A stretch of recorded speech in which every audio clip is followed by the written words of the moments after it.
Hello, अस्सलाम वालेकुम। क्या हाल चाल है? ठीक ठाक होंगे। एंड मी तुबा, और यू नो मी वेल। और आज कुंदन ऑर्गेनाइजेशन के बिहाफ पे हम जो सेमिनार यहाँ करने जा रहे हैं, तो उसमें आपको कुंदन के बारे में बताया है कि it's all about awareness for youth. Youth की अवेयरनेस के लिए ये सेशंस अरेंज करते हैं। डिफरेंट जो है कैंपेन करते हैं और मुख्तलिफ जगहों पे इनके प्रोजेक्ट्स वगैरह चल रहे हैं। ठीक है। तो सर उबैद जो है सीईओ इससे रन कर रहे हैं, और मैम भी इस यहाँ पे एज एडमिनिस्ट्रेटर काम कर रही हैं। तो thank you so much all of you. तो आज हमारा टॉपिक रिलेटेड है अबाउट जो हमारी सबसे एक इम्पोर्टेंट चीज़ है, स्पीच लैंग्वेज, जो कि कहते हैं ना हमारी कम्युनिकेशंस का हिस्सा है। हम क्या चीज जो होती है, हम हमारी स्पीच को, हमारी पूरी बॉडी का एक अहम चीज है हमारा बोलना, जो कि हम जब बोलते हैं, कम्युनिकेट करते हैं एज एन एडल्ट। आज मैं आपको बताऊंगी कि एज एन एडल्ट हमारी स्पीच और लैंग्वेज के डिसऑर्डर्स के और उनके न्यूरोलॉजिकल फैक्ट्स के बारे में, कि किन किन लोगों को पता ही नहीं होता कि एडल्ट्स में भी, बच्चों में तो होते हैं स्पीच डिसऑर्डर्स होते हैं, मुख्तलिफ लेट बोलते हैं, कम्युनिकेशंस नहीं करते आजकल मीडिया की वजह से। उनके मीडिया का उनकी तरफ बहुत ज़्यादा रुझान है, तो वो उनमें बहुत ज़्यादा प्रॉब्लम्स हैं, वो फोकस्ड नहीं है। बट लेकिन ओल्डर एज में, इन एडल्ट्स में भी, एडोलेसेंस में, एडल्ट्स में जो प्रॉब्लम्स आ रहे हैं, वो क्यों होते हैं? वाई? वो तो मीडिया का हिस्सा नहीं बने, उन्होंने तो इतना ज्यादा इस चीज को कैचअप नहीं किया, बट वाई? क्योंकि ये डिफरेंट आपकी ब्रेन में जो चेंजेस हो रही होती हैं, आपके ब्रेन के जो, आपका ब्रेन जो है ना, आपकी तमाम स्पीच, लैंग्वेज, आपकी तमाम जो कहते हैं ना, आपकी बॉडी के एक एक पार्ट को कंट्रोल कर रहा होता है। उसमें आपकी स्पीच भी होती है, ठीक है, आपकी लैंग्वेज, आपकी कम्युनिकेशन स्किल्स, उसको वो कंट्रोल कर रहा होता है। ब्रोंकास होता है, वर्निक्स होता है, ये एरियाज होते हैं जो आपकी स्पीच से रिलेटेड होते हैं। जो आपकी जो स्पीच, अगर आपका कोई प्रॉब्लम कर रहा है, कई लोग स्टैमर करते हैं बहुत ज्यादा बड़े होके, पार्किंसन डिजीज, वो आपके माइंड से रिलेटेड हो जाती है, ठीक है। एपेजिया हो जाता है, ठीक है। स्टटरिंग होती है, रुक रुक के बोलना, मतलब डिफरेंट आप कहें कि हमें एडल्टहुड में कई लोगों को आपने देखा होगा रुक रुक के बोलते हैं, जब बूढ़े हो जाते हैं, एडल्ट्स हो, बूढ़े ना भी हो, एडोलेसेंस के बाद, टीन्स के बाद, एडोलेसेंस के बाद, जब एडल्ट्स में, फिर 60 इयर्स में आते हैं, 60 प्लस के हो जाते हैं, 65, 60 प्लस में तो वो उनको प्रॉब्लम्स होना शुरू हो जाती है। कम्युनिकेशंस प्रॉब्लम हो जाती है, बातों को कम कम्युनिकेट नहीं कर सकते, फॉलेज, फॉलेज की वजह से किलों को प्रॉब्लम हो जाती है। उसी पे हम बात करेंगे कि क्या होती हैं ये सारी चीजें। तो अगर हम देखें तो ओवरऑल देखें तो क्या चीज हमें जो है वो ये सारी जो चीजें हैं हमारी लाइफ में किस तरह अफेक्ट करती हैं, और हमारी लाइफ में क्या क्या प्रॉब्लम ये क्रिएट करती हैं, ठीक है। हमारी लाइफ जो है, इसकी वजह से अडल्ट्स की लाइफ जो है वो किन किन चीजों का शिकार होती है। तो हम स्पीच और लैंग्वेज के बारे में पढ़ेंगे। हम पढ़ेंगे स्पीच के डिसऑर्डर्स और लैंग्वेज के डिसऑर्डर्स, इसके बारे में थोड़ा सा पढ़ेंगे। फिर हम पढ़ेंगे कि कॉमन स्पीच और लैंग्वेज इश्यूज कौन से ओल्ड एज में एडल्ट्स को जिस एज में वो हैं उसको वो चीज का सामना करना पड़ा, ठीक है। इम्प्रूव कैसे कर सकते हैं कम्युनिकेशन स्किल्स को। फिर हम उनकी कम्युनिकेशन टूल्स पढ़ लेंगे और प्रैक्टिकल कुछ टिप्स पढ़ लेंगे। पहले हम, स्पीच क्या होती है, व्हाट इज स्पीच? बोलना, किसी चीज को बोलना। आपको पता है स्पीच और लैंग्वेज का क्या डिफरेंस होता है? स्पीच होता है बोलना।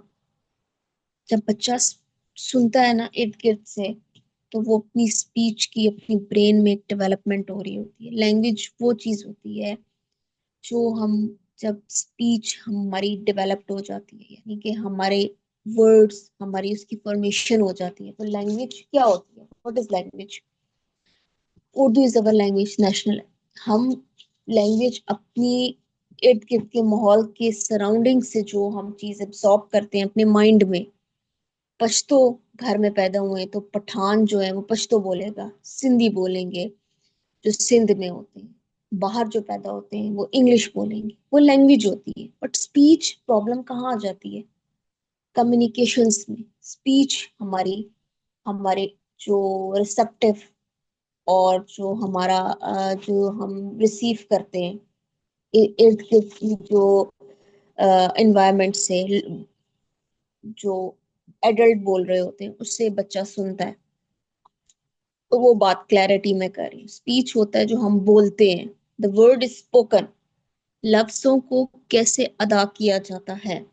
स्पीच के डिसऑर्डर्स और हैं, लैंग्वेज प्रॉब्लम्स होती हैं। लैंग्वेज वो हो जाती हैं कि आप कम्युनिकेट नहीं कर पा रहे। आप कम्युनिकेट किसी को, कम्युनिकेशंस जब आपकी स्किल्स डेवलप होती हैं, स्पीच आपकी बन गई, फिर लैंग्वेज की प्रॉब्लम्स शुरू हो जाती हैं। ठीक है, उर्दू और इंग्लिश की मर्जिंग शुरू हो जाती है। वो प्रॉब्लम उसको कहते हैं लैंग्वेज डिसऑर्डर्स। अगर वो वहां पे प्रॉब्लम शुरू हो, लैंग्वेज कम्युनिकेशंस प्रॉब्लम। आज हम बात करेंगे कि ओल्डर एज में एडल्ट्स में क्या क्या चीजें हमें जिसका सामना करना पड़ता है। स्पीच में हमारे पास जो डिसऑर्डर्स होते हैं ना, हमारी जो डिसऑर्डर्स नहीं, आप प्रोसेस फंक्शंस होते हैं, वो आर्टिकुलेशंस होते हैं। आर्टिकुलेशन क्या होता है? हमारी जॉ से रिलेटेड जो हमारा साउंड नहीं होता, जिस तरह हम साउंड, हम जो फोनिक्स, हम जो वर्ड्स, अब जिस तरह मैं बोल रही हूँ आप बोलते हैं, जो वर्ड्स अदा करते हैं आ बा खा, जो हम शुरू में हमें सिखाए जाते हैं, वो साउंड्स होते हैं, आर्टिकुलेशन। ठीक है, जो हम मुंह से, माउथ से, लिप से, टंग से अदा करते हैं उसको हम आर्टिकुलेशन कहते हैं। वॉइस, स्पीच में वॉइस आ जाती, बोलना। हमारी ये जो आवाज मेरी आप सुन रहे हैं, इर्द गिर्द की वॉइसेस सुनते हैं, वो स्पीच है। बच्चा स्पीच सुनता है, ठीक है, जब छोटा होता है। उसे लैंग्वेज का भी, लेकिन उसकी लैंग्वेज फिर बनती है जब वो बड़ा होता है, देखता है कि घर में पंजाबी बोली जा रही है तो वो पंजाबी बोलना शुरू कर देता है। Just like that. मैं ये एक आपको समझाने का एक तरीका था। फ्लुएंसी, स्पीच में फ्लुएंसी आ जाती है। जिस तरह रुक रुक के कई लोग फ्लुएंट नहीं बोलते हैं, कई लोग बहुत ज्यादा तेज बोलते हैं, कई लोग बहुत ज्यादा हल्का बोलते हैं, कई लोग मुख्तलिफ इसमें फेजेस होती हैं, उसको फ्लुएंसी कहते हैं। डिस्क्राइब रिदम, कई लोग बहुत ज्यादा, उनकी आवाज बहुत प्यारी होती है, सुर में होती है। कईयों की आवाज बहुत हॉर्सनेस होती है, बहुत, कहते हैं ना, बहुत बुरी आवाज है, मर्दों जैसी आवाज है, औरतों की। मतलब डिफरेंट आपकी तीन चीजें स्पीच में आ जाती हैं, आर्टिकुलेशन, आपके बोलना, आपकी वॉइसेस और आपकी फ्लुएंसी। लैंग्वेज क्या होती है? जिस तरह हमारे वर्ड्स, जब हम वर्ड्स को अदा करते हैं तो उनको एक्सप्रेस करने के लिए, देखिए, हम सबसे पहले अपनी स्पीच डेवलप करते हैं ना। हमारी स्पीच डेवलप हो गई, उसके बाद हम वर्ड्स को कैसे अदा कर रहे हैं, एक्सप्रेस कर रहे हैं, हम कैसे अदा करते हैं। अगर हम उर्दू सुनेंगे तो हम उर्दू में बोलेंगे, इंग्लिश सुनेंगे इंग्लिश बोलेंगे, पंजाबी सुनेंगे तो ऑफ कोर्स, एक बच्चा जब आपने कहा पंजाबी फैमिली में सारे पंजाबी बोल रहे होते हैं, तो वो लैंग्वेज होती है आपकी। आप अपने वर्ड्स को किस तरह एक्सप्रेस करते हैं, इसमें हमारी फोर बेसिक प्रोसेस आ जाते हैं। आइडेंटिफाई वर्ड्स, हम वर्ड्स को, जैसे टीयर, टीयर एक वर्ड है, टी ईयर, टीयर, इसको हम कैसे अदा करते हैं। हमारी आंख में आंसू, मीनिंग इसका, ठीक है, वो आई, रोना, उसको एक्सप्रेशन, उसको एक्सप्रेस करना, वो लैंग्वेज है। पुट वर्ड्स टुगेदर, वर्ड्स जो होता है, जो स्पीच में वर्ड्स होते हैं उनको अदा करना, ग्रामेटिकली करेक्ट हो। लैंग्वेज क्या होती है? हम कहते हैं लैंग्वेज इश्यूज हैं, वो बच्चा आगे पीछे करके लफ्ज मर्ज करके नहीं बोल पा रहा, वो मर्जिंग कर रहा है लफ्ज को, आ बा खा, साउंड्स नहीं सही अदा कर पा रहा, स्टटर कर रहा है, कुछ चीज प्रॉब्लम कर रहा है, लैंग्वेज के इश्यूज हो रहे हैं। तो उसमें जब हम वर्ड्स को हम एक सेंटेंस में बोलना शुरू करते हैं, फिर मेक न्यू वर्ड्स, फिर हम न्यू वर्ड्स हम जब बनाते हैं, कोई भी न्यू वर्ड्स हम बोलना, न्यू सेंटेंसेस वर्ड से, फिर उसके बाद वर्ड्स को हम सही वक्त पे बोलना। जैसे गेट, हम कहते हैं get out, would you mind having, मतलब एक सही वक्त पे सही अल्फाज बोलना, और पूरा पूरा वर्ड सेंटेंसेस, वो चीज, वो लैंग्वेज के एक्सप्रेशंस होते हैं। जिस चीज को हम पहले वर्ड्स में अदा, वो स्पीच होता है हमारा बोलना। लैंग्वेज होता है उसको एक्सप्रेस करना, लैंग्वेज होता है उसको एक्सप्रेस करना, एक्सप्रेशंस हो जाती है, हमारी लैंग्वेज आ जाती है, वो लैंग्वेज पैटर्न बन जाती है हमारी। हमारी बॉडी का हिस्सा बन जाते हैं। स्पीच तो हम सीखते हैं इर्द गिर्द के इन्वायरमेंट से। स्पीच हमारी स्पीच के इश्यूज, स्पीच थेरेपी क्यों नाम है, इश्यूज स्पीच से होते हैं। हमेशा जो प्रॉब्लम्स होती हैं हमारी बोलने के होते हैं। लैंग्वेज तो हम इन्वायरमेंट से सीख रहे हैं, एक्सप्रेशंस होती है ना, स्पीच के इश्यूज होते हैं। नहीं बोल रहा, उसको लफ्ज अदा नहीं हो रहा, फलाना नहीं हो रही, वॉइस के मसले, ये चीज है। ये हमारी बात यहाँ तक हम क्लैरिटी कर लेते हैं। अब स्पीच और लैंग्वेज के डिसऑर्डर्स क्या हैं?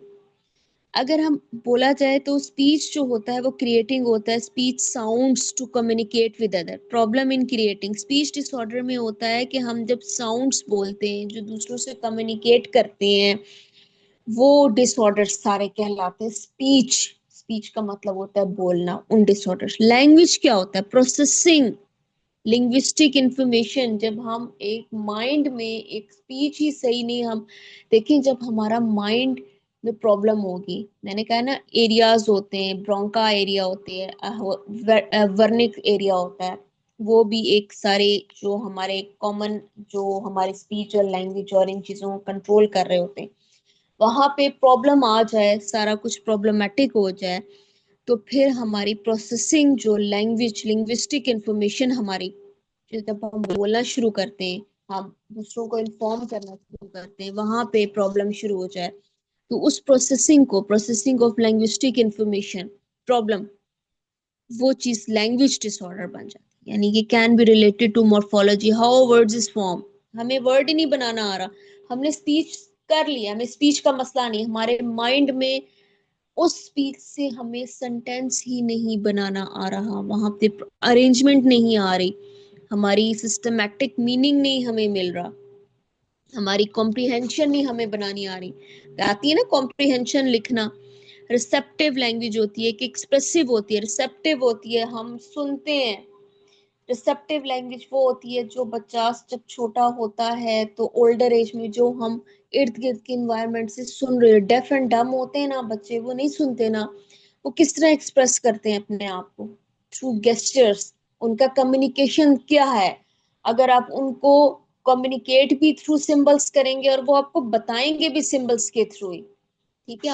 आजकल तो वो कॉगलर, बहुत पहले वो जो आ गए इम्प्लांटेशन और वो चीज, तो वो उससे वो सुनने लग गए हैं और वो एक्सप्रेशंस देने लग गए हैं, बहुत ज्यादा मेथड्स आ गए हैं।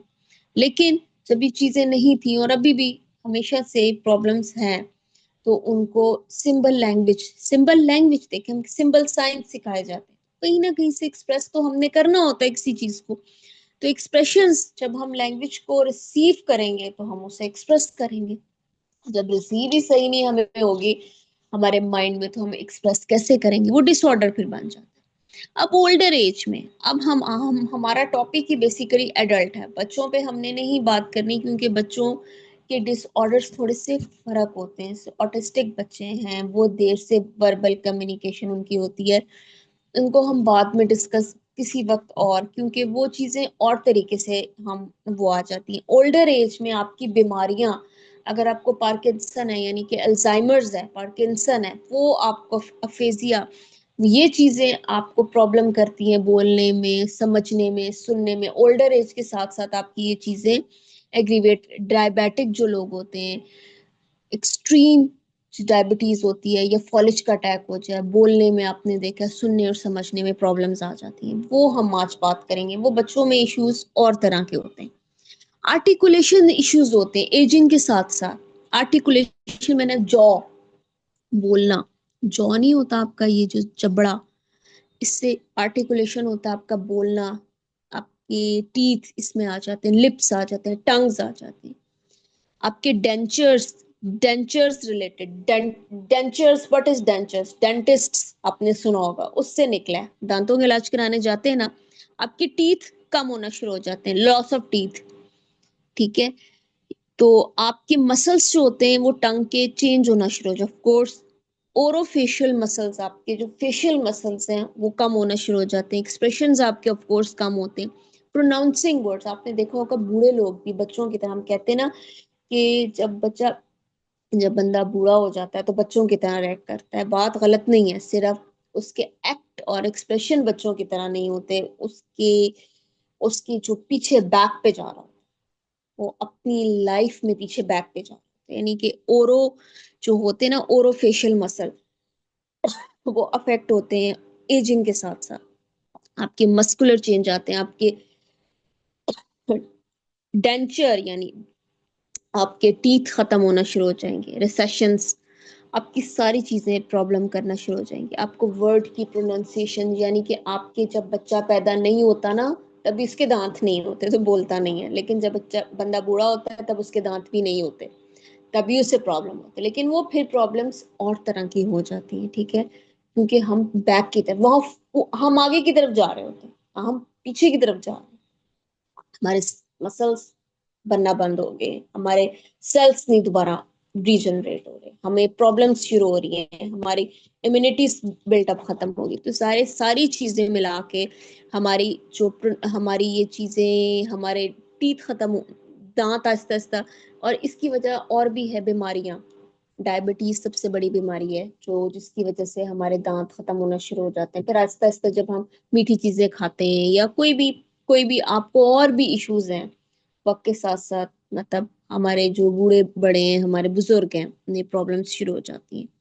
हमें भी इस एजेस में आके, जब आप बड़ी बड़ी उम्रों में आ जाते हैं, तो यू हैव टू, आपको take care of yourself, क्योंकि आजकल का जमाना ऐसा है कि हमें बहुत जल्दी अपना ख्याल रखना है। वॉइस रिलेटेड क्या प्रॉब्लम होते हैं, ये आर्टिकुलेशन रिलेटेड प्रॉब्लम मैंने एजिंग के बताए, मसल्स का चेंज होना, टंग, आपकी जुबान हकलाना, हकलाते हैं लोग, ओरोफेशियल मसल्स ये प्रॉब्लमेटिक हो जाते हैं। आपको वर्ड की प्रोनाउंसिएशन में खा, जिसे आप बोल रहे हैं तो स्टटरिंग करके बोल रहे हैं, स्टटरिंग होता है मतलब रुक रुक के बोलना, मैं ये चा रा, मतलब इस तरह आवाज का ना आना, रुक रुक के बोलना, एक एक बार को बार बार भी कहना, तुम आ, एक होता है हकला के बोलना, एक होता है देर तुम, फिर उसके बाद थोड़ा स्पेस दोगे आ, ये रिथमिक होता है। फिर आते हैं तुम इस तरह करके जो कराह के बोलना, यानी कि स्टटर करके बोलना,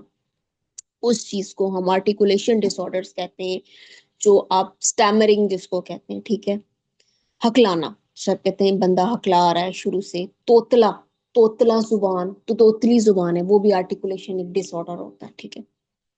अच्छा, फिर वॉइस रिलेटेड, अब आपकी वॉइस के साथ क्या चीज शुरू हो जाती है, आपकी वॉइस की क्या क्या जो प्रॉब्लम्स हैं, क्या क्या डिसऑर्डर शुरू हो जाते हैं, उससे कहते हैं प्रेसिफोनिया, ठीक है, प्रेस्पीफोनिया, प्रेसबीफोनिया। इसमें चेंज आपके जो आपके लेरेंजियल स्ट्रक्चर, लेरेंजियल से आपको क्या नजर आता है, लेरिंग्स आपके लंग्स, लंग्स आपके ब्रीदिंग, आपको पता है आपकी जो साउंड्स होती है ना, वो आपकी ब्रीदिंग से, आपकी लंग्स से कनेक्टेड होती है।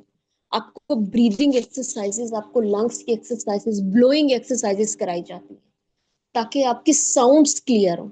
आपको आपको ये सांस की आपको सांस बहाल करने की एक्सरसाइजेस कराई जाती हैं, जब आपको ये ब्लोइंग एक्सरसाइजेस जिसे कहते हैं, उससे आपकी फोनिक्स, आपके साउंड के लिए बड़ी कैंडल को ब्लो करना, बंद करना, बुझाना, फिर उसके बाद स्ट्रॉ से बबल्स बनाना, इस ये क्यों जॉ की एक्सरसाइज कराना, ये सारी आपकी इस चीज को कहते हैं हम कि चेंज ऑफ लेरिंजियल स्ट्रक्चर, ठीक है, प्रेस्पिफोनिया, ठीक है। इसमें क्या होता है बेसिकली, ये हमारा जो इस स्ट्रक्चर के अंदर चेंजेस आने शुरू हो जाती हैं, जब हमारी ब्रीदिंग और उस चीज में अफेक्ट होगा, तो हमें साउंड की, हमें आवाज निकालने की, आपने देखा होगा बूढ़े कई साउंड्स नहीं सही निकाल पाते, हमें नहीं सही समझ आ रहा होता। चेंज ऑफ वॉइस, वॉइस की चेंजेस, हॉर्सनेस क्या होती है, हॉर्सनेस होती है आप कहें कि भद्दी आवाज, इसको कहते हैं भद्दी आवाज, जो उर्दू में एक लफ्ज आता है उसको कहते हैं हॉर्सनेस। थायराइड आपने सुना ना, थायराइड ग्लैंड्स का, उस पे इसका ताल्लुक होता है, जिनके हाइपर या हाइपर थायराइड होते हैं ना, हाइपर थायराइडिज्म, उनको हॉर्सनेस, उनकी वॉइस में से इस तरह की अजीब सी आवाज, बहुत ज्यादा भद्दी मर्दाना आवाज भी ना हो, मतलब जो कहते हैं ना औरतों की मर्दाना एक आवाज होगी, आपकी बहुत अजीब सी आवाज, हॉर्सनेस आ जाती है आपकी आवाज में। Reduction in voice projection power, अपनी आवाज की जो आपकी पिच होती है उसमें आपकी वो प्रोजेक्शन पावर नहीं रहती, पिच में कमी आ जाती है, रिड्यूस हो जाती है। आप जो तेज बोलते हैं, चीखना चिल्लाना, जो आप इस उम्र में या आप एक एडल्ट लाइफ में आप टीन्स में कर सकते हैं, वो ओल्ड एज में थोड़ा कम हो जाता है। ठीक है, हॉर्सनेस आ जाती है, फोनिया हो जाता है, उसमें भी ये स्पीच और लैंग्वेज प्रॉब्लम है, can lead to a social withdrawal. अच्छा, इसमें क्या प्रॉब्लम शुरू हो जाती है? आपके लोगों से कम्युनिकेशन लेवल, आप एंजाइटी का शिकार हो जाते हो, आपकी लोगों से कम्युनिकेशन लेवल कम हो जाता है, आपकी पुअर लाइफ की क्वालिटी आपकी पुअर हो जाती है। ओल्डर एज में लोग क्यों, आप ओल्ड एज में जी छोड़ा है, हम हमसे बर्दाश्त नहीं हो रहा वो बंदा, वैसे मैं एग्जांपल दे रही हूँ, करना तो नहीं चाहिए but today, in today's era it's everything is possible, तो हम लोग ये कर रहे हैं क्योंकि हम बूढ़ों को बर्दाश्त नहीं कर पाते, जो हमें करना चाहिए। हमने भी बूढ़ा होना है एक दिन, लेकिन ये चीज है कि उन्हें प्रॉब्लम्स शुरू हो रही हैं, वो आहिस्ता आहिस्ता एजिंग की तरफ जा रहे हैं, उनकी एक normal routine life pattern speech की प्रॉब्लमेटिक हो रही है, उनके ब्रीदिंग इश्यूज बढ़ रहे हैं, आवाज में हॉर्सनेस आ रही है, उनकी आवाज की प्रोजेक्शन पावर नहीं खत्म हो रही है। ये हमारे कॉमन स्पीच इश्यूज हैं, वो नॉर्मल एजिंग के साथ आ रहे हैं। अब आर्टिकुलेशन का भी मैंने बता दिया आपको, ठीक है, और आपको वॉइस रिलेटेड प्रेस्पीफोनिया भी बता दिया। उसमें आपकी विड्रॉ, क्या सोशल विड्रॉल हो जाता है और आपकी क्वालिटी ऑफ लाइफ बिल्कुल खत्म हो जाती है, आपसे कोई बात नहीं करता, क्योंकि आप जब, आप जैसे एक छोटा बच्चा है, कम्युनिकेशन लेवल नहीं होगा, वो कम्युनिकेट नहीं करता ना छोटा बच्चा गोद में, तो उसे कोई उठा रहा होता है, कोई उठा रहा होता है, समझ नहीं आ रहा वो रो क्यों रहा है। इससे एग्जांपल देती हूँ, देखिए वो समझ नहीं आ रहा होता वो रो क्यों रहा है, हम नहीं समझते, हम समझ नहीं पाते कि वाई ही और शी इज ट्राइंग, बिकॉज वो अपनी नीड नहीं बताता। इस तरह like in the age of, मतलब है कि जब आप एक बड़ी उम्र में जाते हैं, इन ओल्डर एज, तो वो भी लोग आपको नहीं समझ पाते, क्योंकि कम्युनिकेशन लेवल ऑफ कोर्स कम हो जाता है जब आपके ओरोफेशियल मसल्स और आपके लेरेंजियल सिस्टम सारा स्ट्रक्चर डिस्टर्ब हो जाता है। कॉमन लैंग्वेज इश्यूज जो नॉर्मल एजिंग के साथ, ये सारे में एजिंग सिस्टम, ये मैं जो नॉर्मल एजिंग के साथ हो रहे मैं वो बता रही हूँ, ये नहीं कि आपको ये कोई डिसऑर्डर में, आपको ये सबको होना है, अल्लाह ना करे, लेकिन ये सारे आहिस्ता आहिस्ता प्रॉब्लम्स आहिस्ता आहिस्ता 80 के बाद आपको देखिए सुनाई नहीं देता। तेज बोलो, ये तेज बोलो, वो कहते हैं ना तेज बोलो कानो, तो आहिस्ता आहिस्ता एजिंग के साथ ये प्रॉब्लम्स होते हैं। इसलिए you have to ready with these issues, अपनी सेहत का अभी से ख्याल रखें।